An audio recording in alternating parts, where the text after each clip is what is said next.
In a series full of the most hateable characters, no one is more immoral, unforgivable, and blatantly evil than the stable boy named Hodor.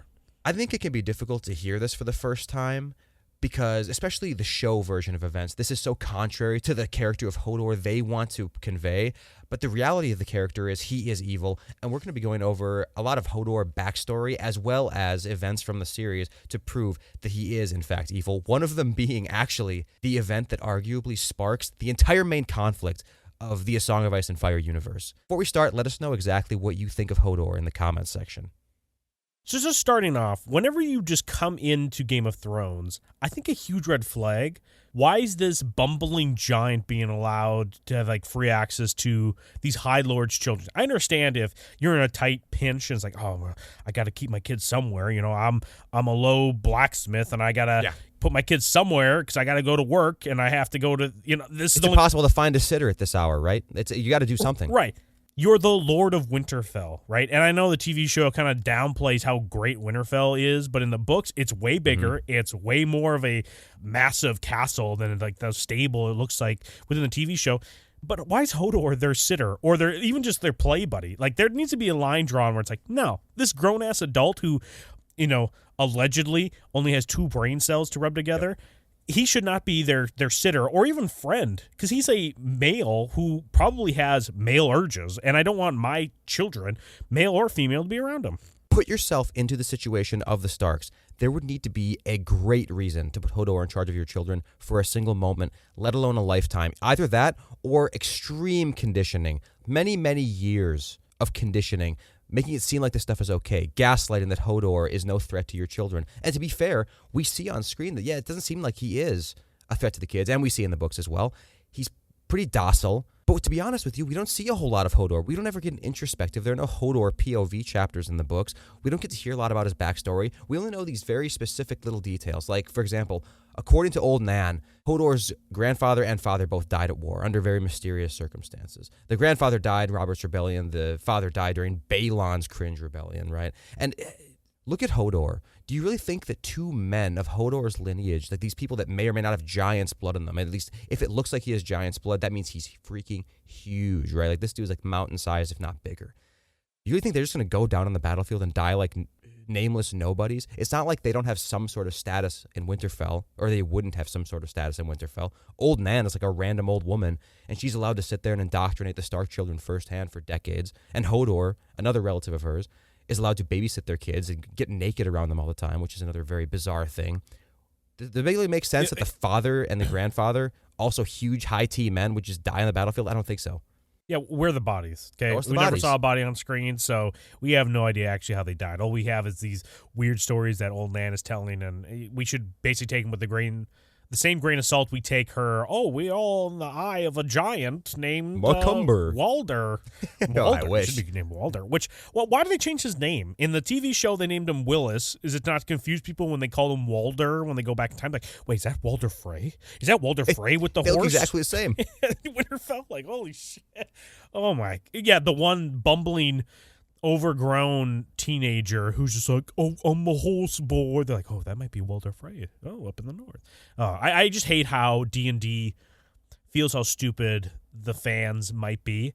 But then I actually meet some of the people watching Game of Thrones, and they're confused by the simplest things, and I'm like, maybe they're right. Absolutely. Well, maybe they're you bring up a good point with the D&D thing, because this is kind of the premise of this video. It's just this massive misunderstanding that the show has on this character. And I think, listen, there's going to be a lot more revealed in Winds of Winter about Hodor when that book finally comes out. And I think it's actually a really large reason as to why George is having such a hard time finishing the book, because tying in Hodor's unique place in this and how big of a role he actually secretly has is probably really tough to weave with all these characters, right? He's a gardener. We see this bizarre situation, I think it's in season 6, where Bran does this time warp paradox thing, which I don't believe that George would ever get involved with. It's a grandfather paradox. It becomes impossible. I'm not a big fan of that. I never have been. It might be emotional, but it doesn't make any logical sense. That's D&D taking liberties, making Hodor a normal stable boy that ended up being retarded. No, the fact is he isn't retarded. He's never been retarded. He's pretending to be this bumbling guy. He made up a random word. I can't even believe it caught on. He has uniquely positioned himself with the Starks, the only people that are as, what would you want to say, like good-natured to just believe something like this firsthand. And the only thing they have to support it is old Nan. The biggest gaslighter in Winterfell, right? She just constantly is telling people stories that are just complete nonsense, trying to either scare them, maybe get them a little horny as well. Like, I don't know Right. old Nan's motivations, but it's definitely working when it comes to Hodor, because I don't think some person can bumble and stumble their way to being the caretaker. What do you want to? What is his title even within Winterfell? He's not a stable boy. He sleeps with the horses, but he's not a stable boy. He's definitely around these children at an unhealthy amount of time. You can't just like stumble your way up there. He has to be driven, motivated, and has a clear goal in sight to be there, right? And I think Old Nan is part of that. So either the death of his father and grandfather, whether they actually died in that war and they weren't there for him growing up, which then just kind of creates this void of fatherly upbringing or fatherly influence in his life, or if the fact that he killed both of them because they both got in the way, and then Old Nan kind of learned her lesson, like, listen, Hodor, I'll just tell them stories, and you keep feeding, Hodor. And also the name Hodor, like we said before, the name Hodor, he just bullied people into submission by it. By what? Just saying it over and over again until people... Old Nan's just like, yeah, he just kept saying it, and that's what we called him.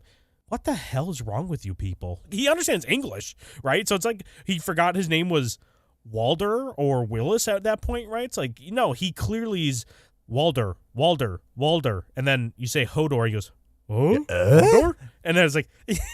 he just basically bullied them into calling him Hodor now. I mean, it's kind of base, just bullying people around you, just like calling It is. Well, he's creating his reality, and that's the thing. If he was, in fact, if he was in fact 100%. retarded, if he was, this wouldn't make any sense. He wouldn't just understand all of, like, the English language and for some reason only say the word Hodor, and that's now his name or whatever you want to say. It all points to the fact that he is fully mentally capable, and he has manifested this reality where he is able to walk around and basically have no responsibility, completely mooch off of the system, yet at the same time being one of the most heavily resource-consuming people out there. Do you understand how many calories a day someone his size and strength needs to consume just to maintain that weight? We see him. He's not like a super thin guy, right? He's not wasting away. He is easily consuming more resources than anybody else in Winterfell, and he has absolutely zero remorse about it. And to be honest with you, man, it's genius. It's genius, all right? Every single person, even if their life is improved, we all look back fondly on, like, let's say high school, right? Like the high school years where you had this new freedom because your parents are letting you go out and do things, and maybe some kids didn't have a curfew, like me, right? I didn't have a curfew. My parents didn't care as long as I didn't get in trouble. And at the same time, you have next to zero responsibility except schoolwork, right? That's bullshit. You could do anything you want with no repercussion. Hodor gets to live that life all the time. And he gets access to these sweet little boys, which, I mean, we haven't explicitly seen Bran recount an event in which he was getting graped by Hodor. But there's these moments where we're kind of like, yeah, it's kind of weird that Bran's totally okay with Hodor being naked in front of him. It just doesn't even faze him at all. And then when he sees Jaime and Cersei having sex, that doesn't faze him either. It's like he's already kind of been there, or like he's kind of experienced this stuff before. It just kind of goes right over his head. Or at least has been exposed to it enough where he kind of is like, oh, yeah, well, whatever, yeah. It's kind of weird, but like, yeah, I'm not like freaked out by it at all. Like Osha, she sees Hodor nude too, and she comments on it or whatever. And there's a kid present when she is there too, right? Like Bran is there, she is there, and she doesn't find it strange either. But understand, the story is supposed to portray her as like a savage beast. She's like a wild animal that is brought into the fold. So of course she's not going to see a problem with it. But us as the reader are supposed to view that situation as extremely fucked up, right? I remember, how old is Bran in the book? He's younger. He's like 6 years old maybe, or 7 or something like that. He's very young. To see a kid like that basically witness a giant, right? A giant, like in real life, like in reality, a child growing up, how many dicks do you think a child sees growing up? Maybe his dad's dick for sure, his brother's dicks. Nothing even close to what Hodor is wielding, right? Yeah. He's absolutely unfazed by it. This is a part of Hodor's desire. It might even be his main goal. We're not 100% sure. And when I say main goal, I mean his goal is to like continue to abuse this kid. And Rickon might be on the chopping block too. We actually don't know. But the only thing we know is Bran. And that is a huge reason, I think, to why he's so susceptible to the three-eyed raven, right? Like or three-eyed predator, as we like to call him on this channel, because he's got a little Hodor tendencies in him himself. He pulls up in his Weirwood van. Yeah, right. I want the art of the Blood Raven pulling up in this white Weirwood van with like a Weirwood face on the side of it, just pulling up outside the high school. I want that art made. Please make it. Yeah, dude. And send it to 1600 Pennsylvania Avenue, where I. That's where we receive mail. Just talking about it's almost like Hodor works for the Three-Eyed Raven, right? Like Hodor has to weaken this kid's mind and just turn him basically into a psychopath, so that the Three-Eyed Predator has access to it. You know what I mean? Yeah, Get in there free reign. Because that's the implication throughout all of the Song of Ice and Fire when it comes to warging and skin changing, is that you can warg easily into an animal or Hodor, who's like a human with like these lesser mental capacities, right, and mental blocks. But I don't think it's like that at all. I think Hodor. I think that rule stands. I think that rule is true. But with Hodor specifically, I think he's more like Vegeta letting in Babidi from Dragon Ball Z, right? Like, he sees the opportunity of Bran, like, finally, this kid that wants to be involved with this child, passionately and romantically, and just sloppily. And he sees the opportunity. Biblically, yes. Right, yeah, biblically, right? Carnal knowledge. And he's like, he feels that Bran, like, during this lightning storm, and he's swinging this sword around about to get struck by lightning. He hears Bran, like, knocking at the door, right? Like, let me in, Hodor. I'm going to warg into you and control your mind. Hodor has beyond mental capacity to resist this, right? He's one of the most intelligent characters secretly in A Song of Ice and Fire with these malicious intents. But he lets Bran in. This is the perfect opportunity. It's like Bran finally coming and knocking at the door. He's been advertising his naked body to Bran for years, and finally, he's waiting in his room, and Bran comes to him. So, of course, he lets him in. It reminds me of that American Dad scene where he reverses the story, right? Where he says the priest had molested him, and then it's actually he molested the priest. Yeah, it kind of reminds me of that. Right, yeah, but this is serious. This theory kind of all started when you mentioned to me that you think Bran wasn't paralyzed from the fall. He was paralyzed from when Hodor found him. Oh, absolutely. I mean, the fall was bad, and don't get me wrong, the fall was absolutely really, really, really bad. But see, the thing is, Hodor is the one that found this guy, and we do not know what happened in between. And there's also good reason to believe that, like, we know the parkour thing is super cringe. The Starks don't put up with it. No one's sitting there encouraging Bran to do this. It makes absolutely zero sense. Hodor obviously is the guy that's been egging him on and being like, dude, it'd be so cool if you're able to clear that fence. Or, it'd be super cool if you're able to jump from that rooftop to this slightly shorter rooftop. It'd be fucking badass. And it's like, see that tower over there? If you climb up there and look in the window, you're going to see something awesome. Because he's a deviant. He's tuned in to all the deviant behaviors happening in Winterfell at any time. He knows what's going on. He knows Bran's going to climb there. He knows Jaime's personality. Jaime's going to, throw him right out the window. Splat. And then Hodor gets to grape the shit out of him in the meantime. Yeah, and I know after this event, I think Hodor went a little too far. Bran is now paralyzed. He finds himself in this horrible situation where Catelyn is basically hovering over him. It basically became a helicopter mom all over Bran and will not leave him alone. And he has to get her out of the way. This is another theory you brought up. Gator, I think you're the mastermind of this Hodor theory here, because you also brought up this. We'll see. This theory that's still within the fandom, a mystery about who hired the catspaw dagger assassin. Yeah, say it with me, guys. I think we know. It's Hodor. It's Hodor. It has to be Hodor. Listen, we know Littlefinger's lying about the catspaw dagger. We know he is. We don't really know the truth of the situation. He just saw a moment to insert his little, angle to the narrative. Tyrion's really not saying one way or another either. We know that he either had it or at one point had it. But it makes a lot more sense than that. At Winterfell, the least suspecting person, Hodor, excuse me, bumps into Tyrion, lifts the catspaw dagger off of his stuff. Or it's probably, honestly, Tyrion probably leaves it with the horse, right? Like, we never see Tyrion carrying a weapon around. He never has a sidearm or anything. It's probably on his horse. Hodor goes snooping, just looking for anything he can to sow chaos in Winterfell. Finds the dagger, takes it. I have a use for this. I know I do. I don't know what it is yet, but I'm going to hold on to this for a bit. And sure enough, he finds the first bumbling idiot he can in this moment where his precious Bran is being kept away from him in the tower. All attention is on it, I guess I should say, because Hodor has permission to be up there. Like, why wasn't he up there defending this kid? The only explanation is if he did not want to be held responsible for when the assassin that he hired almost kills Bran. But again, he hired the most incompetent person possible. We see that. So he knew it wasn't going to happen.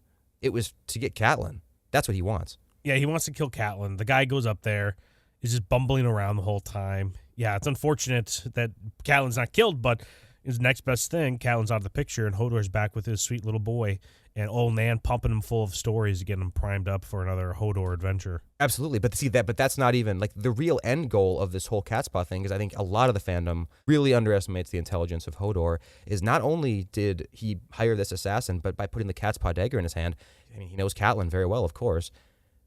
Look what she did. She completely blames the Lannisters for this whole situation, and it takes that last piece of the puzzle out of Winterfell, right? Like Robb and this army, now it's all him. It's just him and these little boys. It's his dream come true. He knew all this was going to happen. He's removing all obstacles between him and his prize.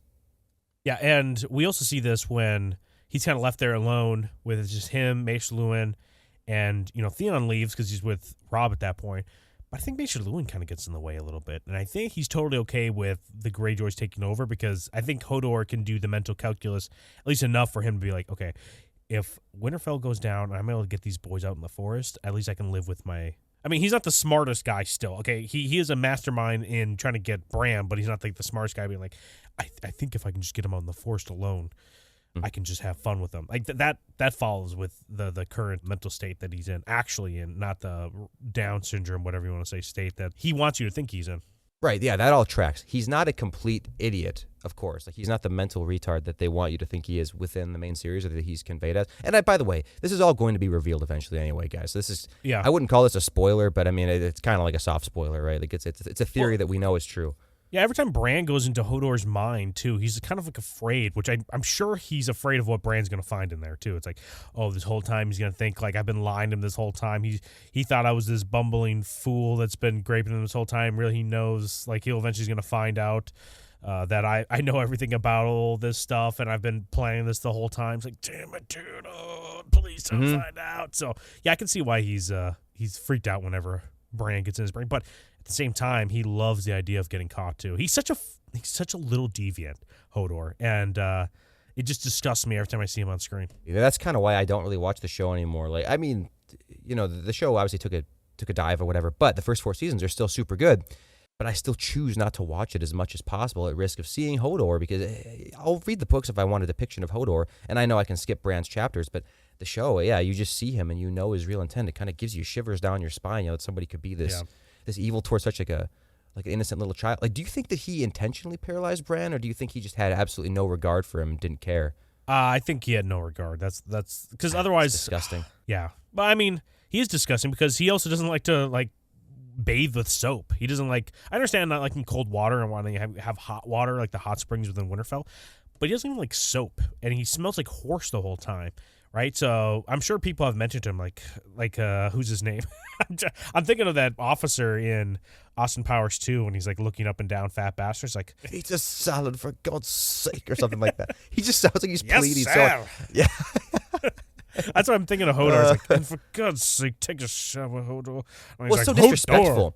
This is how you know that this indoctrination really did happen, and this like gaslighting from old Nan happened over so many years and happened so slowly, because again, these are high lords, the Warden of the North and the children. If this guy smells like horse or smells like shit, whatever, you're not going to let him around your kid. There's no way. You're not going to let him sully the good name of your family. Like, you're high position. You're very respectable. There ain't no way.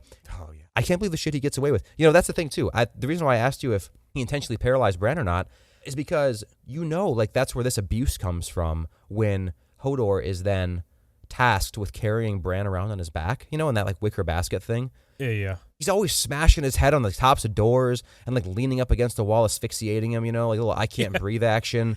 Yeah. Like Hodor, like letting that thing slide down too far on his back so that Bran's little bare feet are dangling right by Hodor's ass. So when Hodor squats in the woods to take a shit, his Bran's feet get all shitty. It's just a gross situation. And it's intentional because it's like all Hodor wanted to do was, get his rocks off. He didn't want to paralyze Bran, but again, he doesn't see any responsibility for it. I'll just continue to abuse the shit out of this poor kid.